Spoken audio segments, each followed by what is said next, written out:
Welcome to This Week in Cyber and Technology Security. This week we'll take a look at the growing pressure on social media giants to clamp down on fake news. Who's the latest international brand to be attacked by cyber criminals? Exactly where are cyber criminals likely to target in order to attack individuals and hold them to ransom? Who's leading Europe in the race to be #1 location for secured data centers? And the imminent threat of cyber Pearl Harbor attacks.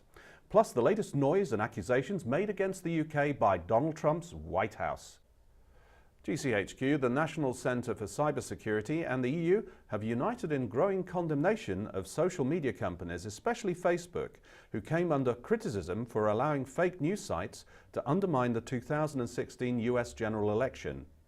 Paul Chichester, the Director for Operations at GCHQ, said the companies must recognise their social responsibility and help tackle misinformation spread by state-backed groups.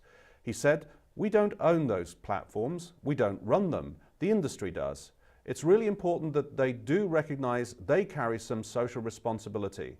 The National Cyber Security Centre, NCSC, which officially opened on the 14th of February, has said protecting the integrity of Britain's electoral democratic systems is one of the top priorities following the hacking of the Democratic Party in the US last year.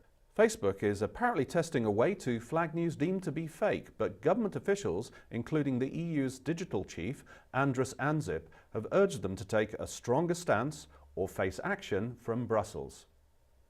The Association of British Travel Agents, ABTA, are the latest corporate casualty of a major attack on their database, which took place on the 27th of February. Some 1,000 files were allegedly accessed. These may contain the personal data of up to 43,000 clients who had lodged complaints about ABTA-registered companies, including their email addresses. Although the CEO of ABTA is quoted as saying, "We are not aware of information being shared beyond the infiltrator," this advice is scant comfort to those affected. Hackers do not steal identities for the fun of it and will either sell on the personal details to a third party on the darknet or use them themselves.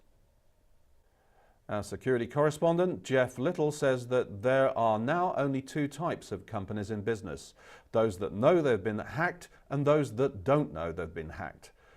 These organizations will not declare the intrusion for fear of damage it may do to their brand reputation. Not a healthy solution.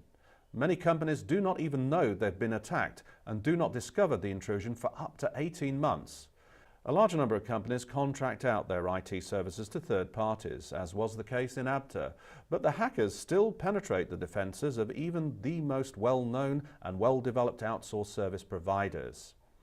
Meanwhile, Donald Toon, the Director of Cybersecurity at the National Crime Agency, Britain's equivalent of the FBI, said that your personal electronic devices could now be hacked and used to launch a cyber attack without you even noticing.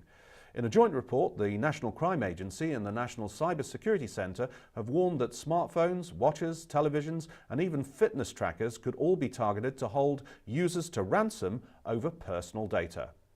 It seems that hackers are always one step ahead of the defenders and have the upper hand in the battle for digital supremacy, and their conscription of the Internet of Things opens out the real possibility of a nationwide cyber Pearl Harbor attack.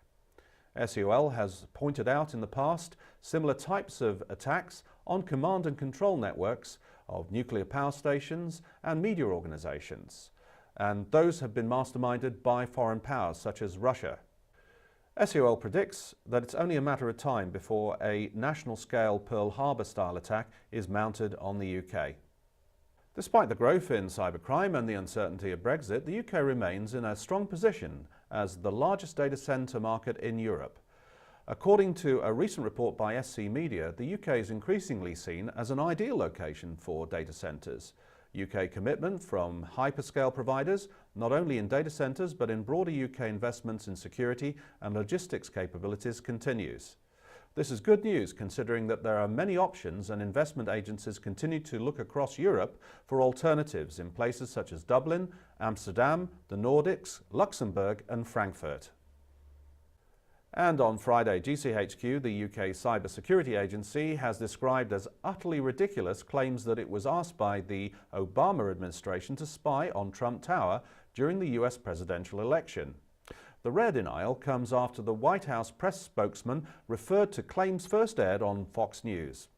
GCHQ said that the claims were nonsense and should be ignored.